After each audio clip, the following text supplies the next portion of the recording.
So this is the next part for Jotunheim. So it is presently turn 5.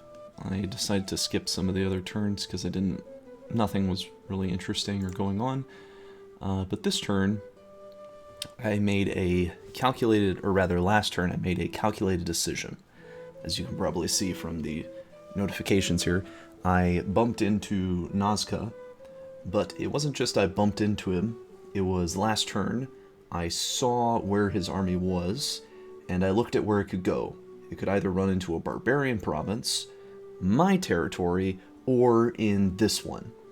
And I thought, well, I want to kill Nazca immediately, so I'm going to move to bump into him and pretend it was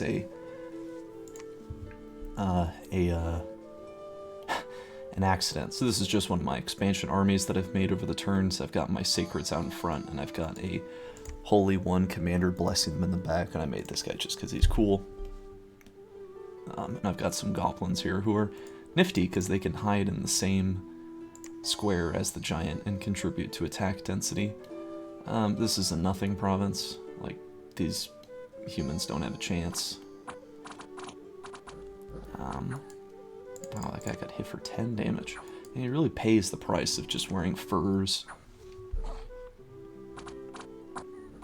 Oh, I killed one of their own men with that militia, or that javelin. Oh, and that goblin gets his head crushed. That's another great thing about goblins, is the AI will attack them instead of your very expensive giants.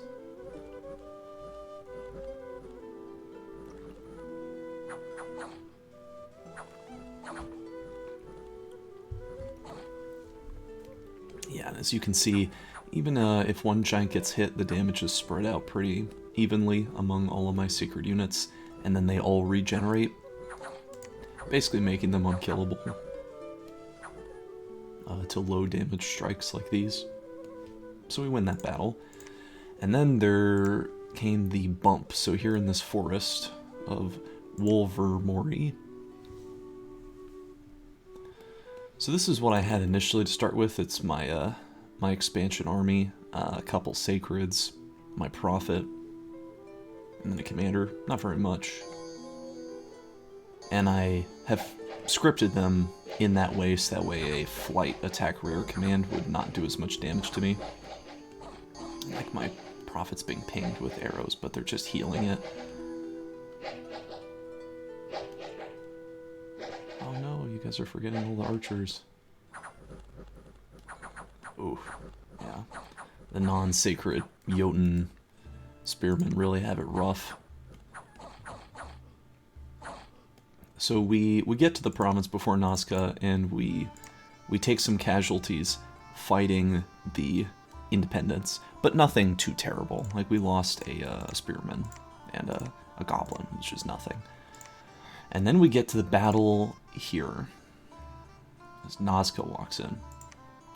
So first off, I still have retained all the damage I took from that last battle, which is not very much. This guy is chipped for a little bit of HP, but my sacreds regenerate, so no big deal. He has in the front these flying archer guys, presumably on fire and keep distance, so that way he can move them, shuffle them back, while his human dudes he has over here holds up my giants in the front.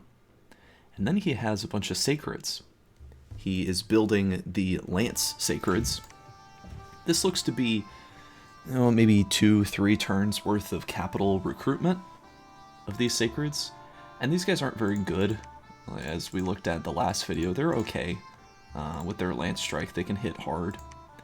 But then he built this thing, which is his Inca. Yeah, this guy, this like slow to recruit, very expensive, I think cap only? Pretty sure cap only mage. He was really good. So his army value, I think, is maybe worth more than mine. But we'll see how this goes. Most of the battle occurs over here, so they start by throwing arrows at us, not the big deal, not a big deal. We have shields on all of our troops except for the Prophet, but he's hanging out way in the back. So he'll be okay. And then the Sacreds descend upon us and they unleash their lance strikes against this giant, and he bravely holds his own as he's stabbed multiple times. And he actually got hit a lot. Yeah, first attack missed. And they hit him in the shield for no damage. Pretty amazing. Hit him in the body for no damage. Then he hit one of them and just like crushed its head in. And then he got stabbed again for no damage. Hit him for 3 damage. Oh, I see. So he is actually taking damage, but Blood Bond is shaving off some of the damage to his nearby other friends. So that was it. That was their first off initial alpha strike by these Condor warriors. Now they're just poking me for 14 damage. So if you can avoid that, they're really not too intimidating. Like after that alpha strike, then you can see like they pit me for like 2 hits. But let's look at his bless. So he took a presumably awake pretender because like shock resistance 15, and he's got charged bodies, so he's doing this charged body meme, which is really unfortunate because that's my biggest weakness, is this susceptibility to shock. So the fact that he has charged bodies is kind of a hard counter. Fire resist, cold resist, 3 fire, 3 cold, bark skin. I don't know what nature level that is. Chill aura, which that's definitely first off.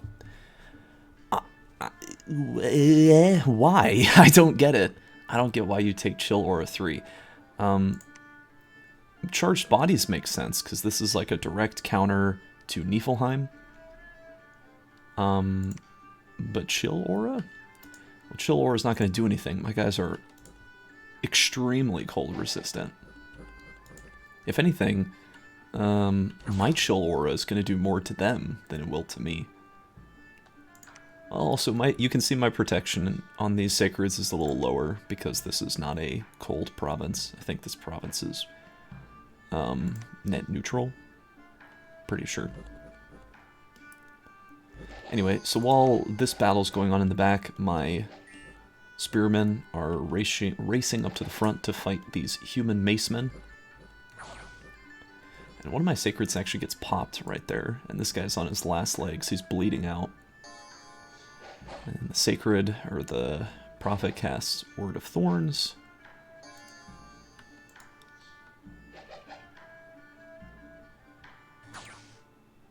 Yes, and so from that hit by my commander here, that routs the enemy army, or at least these Condor warriors. They get afraid and they decide to run, and these humans are running, which just leaves these archers and his, I guess he's got 1 guard, and this Inca in the back.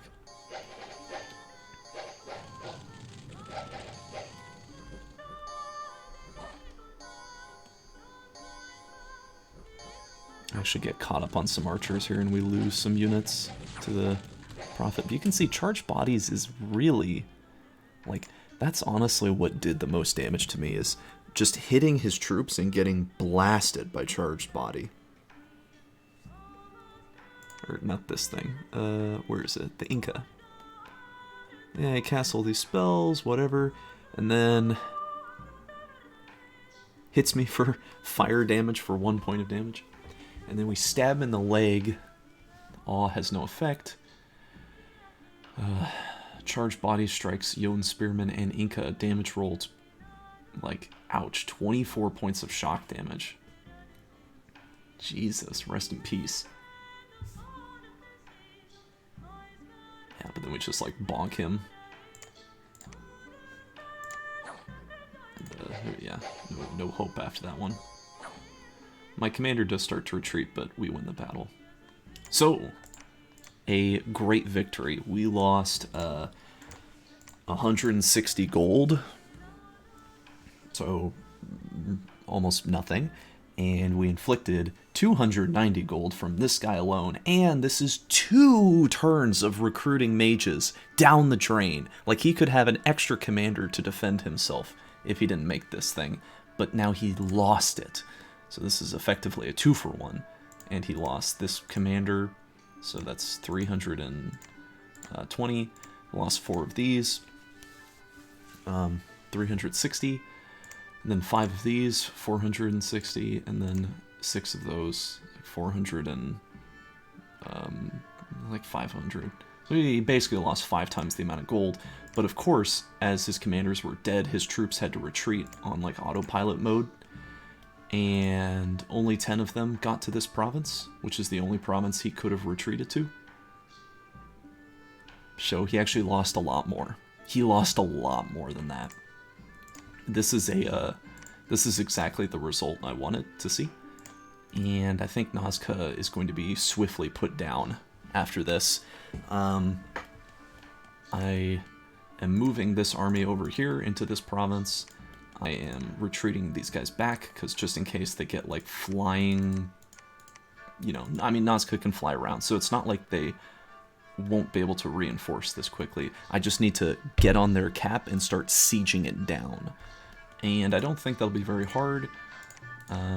With these sacreds and the sacred over here left still. I think if I can keep my prophet alive in this battle, I presume Nazca's going to take his troops and he's going to try to hit me here. He's going to try to, like, cut off my retreat. Or he's going to go here and regroup, and if he does that, totally okay by me. I'm not going to complain about it. Yeah, just need to form up my armies. I think I have more provinces than he does, because this is his capital. His capital's right here, it's so close. He hasn't expanded here, so the only other province he could have gone to is over here. Lama. And maybe he's down here somewhere. But,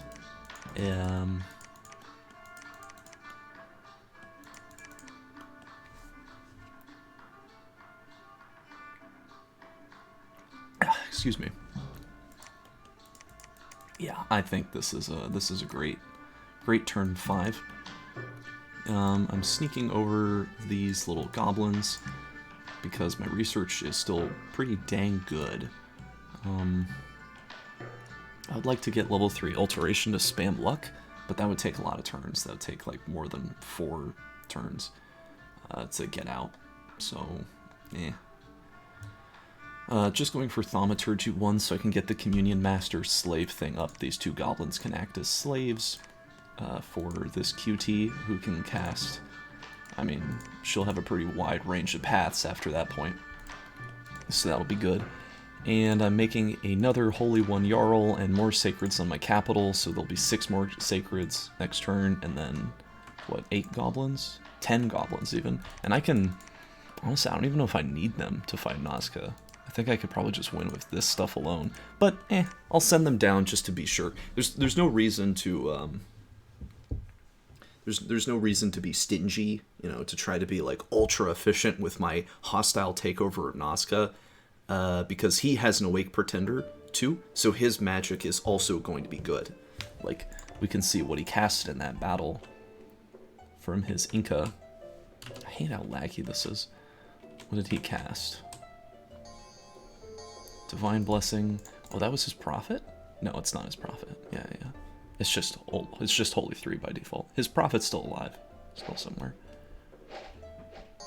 Sermon of Courage, which missed, actually. It didn't hit the guys in the back. Or did it? No. Wait, it really missed. It missed badly. It didn't hit this square? Anyway, Sermon of Courage, and the Sermons of Courage again, but there's nothing here. Holy Avenger, Sermon of Courage, and then he goes off script, casts Air Shield, Sermon of Courage, Fireflies, Word of Thorns. Word of Thorns is the best thing he could cast. He has Fireflies again. Interesting, so he must have no magic at all? Like, what is that? What? He has Air Shield, which is Alteration 0. Okay. Yeah, I mean, that was a slow to recruit, super expensive mage that he just lost. Like, compare my army that I have. This is like another. So, let's see. This army is basically 200 and then 300 and then like 400, so like 400, 500 gold. So it's like he basically has this remaining. That's what he's got left. He doesn't have this mage because he skipped a mage turn building, and he's got this in his capital. So that means he's got 2 units in his capital plus his pretender. His pretender is definitely awake. Or actually, no, his pretender might not be awake, right? Like, let me just go check. Just create a pretender for Nazca.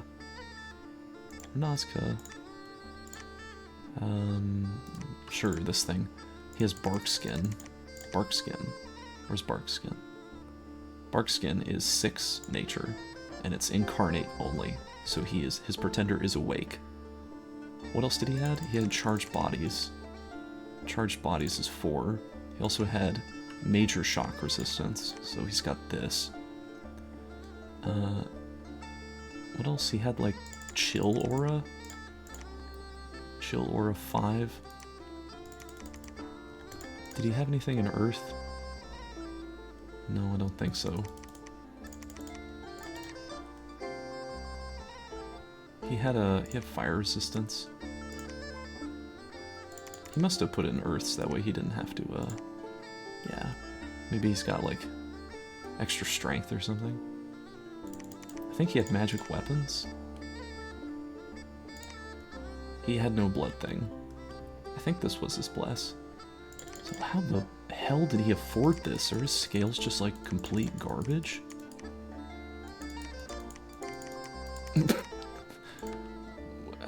Well, I guess we don't have to tank them that badly. Okay, we do have to tank them really badly, so maybe this is his god? Something like this? This seems like trash. Or even like, this is a lot of points. This is a lot of points.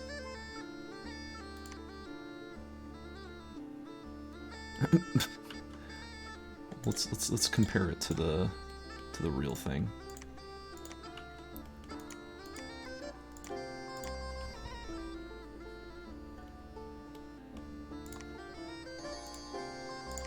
His blessing is shock resistance 15. So he actually took another point of air for shock resistance 15. And he's got cold resistance, barkskin, chill aura, charged bodies. What a hellish bless this guy took. He took a nightmare hell bless for the most milquetoast sacreds imaginable. Like, they're really improved by this bless. Their protection is a lot better than it would have been normally, but it's not good enough.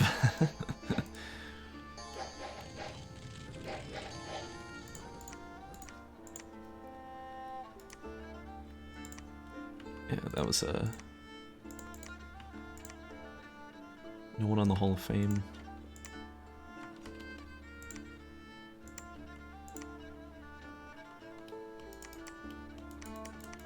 Yes, now that we're at war, I'll do a video per turn, because it will probably be more interesting. In other news, I know this is Abyssia, and Ashdod is somewhere over here. So they're pretty close to each other. I think they're at war, even. Or if they're not at war, they're probably going to be at war. Which is great for me, because those two have both taken a Hell Bless on their sacred troops. So that's wonderful. I don't know where Yis is. I don't know if they spawn underwater or if they spawn... This is a nice little province. I don't know if they spawn underwater or if they're just like on an island somewhere. Like maybe here, I don't know. Or over here somewhere. Or maybe they're bordering this lake. I don't know if they spawn like on the coast or if they spawn on a somewhere else. I guess I could click around and see if I see anyone's nation. Nope. Don't see anyone nearby, which is good. Good for me. That means there won't be anyone to interrupt my hostile takeover of Nazca. And hopefully I can do this relatively quietly. Mercenaries-wise, Archocephaly is still employing these 42 militia, because 18 of them have died. And now he's recruiting villains. Don't do this, please. These two mercs are not good. Like, this is only good for holding a fort when it's under siege, and these guys are good for nothing. Abyssia employed the elephants, though. I think the Far Strikers are the new mercenaries this turn, but I don't really know if I care to recruit them. Like, I could. I could skip out on, recruiting my Sacreds, but these things are just so good. Especially when blessed. When blessed, they're so nice. Like, look at this. Look at this power. They're 21 protection. They're almost as tanky as Ulmites. Oh yeah, I can see a little bit of Nazca's scales here. Sloth 1, Growth 2, somehow, but there's also death in this province. I don't understand. I found this annoying thing that increases death in a province, so the population of Henwood are just going to slowly die, which is irritating. I've got some extremely valuable land next to me that I should try to take, like this province or this over here, but I'm basically producing as many Sacreds per turn as I can, realistically. Like, I just don't have the resources to make more. If I took these, I would get more resources, granted, but I think we're good. We need to win this war urgently. So I think this move's alright. Probably nothing will happen next turn. Like, maybe a new army will show up over here, but that's fine. If a new army shows up, I beat that one too. It's no big deal. Then march to Nazca. I don't think Nazca wins this, ever. Unless he assassinates my commanders. But hopefully that won't happen. Hopefully I can avoid that.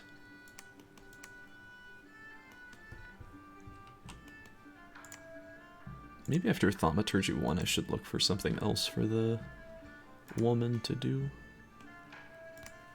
Some other useful spell. Maybe Protection from Lightning. That could be nice. Windrunner. Eh.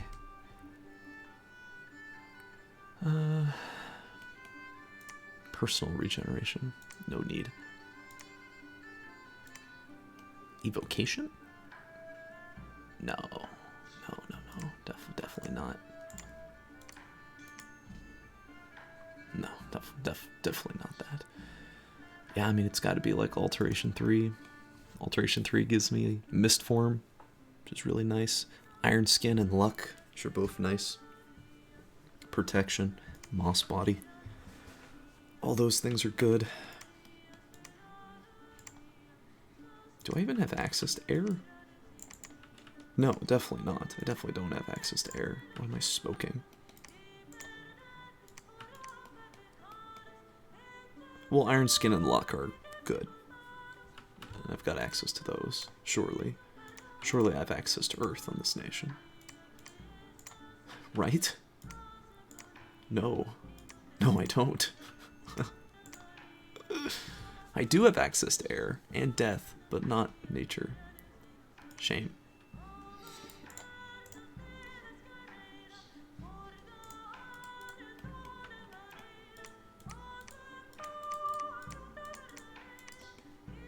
Yep, that's the end of this part.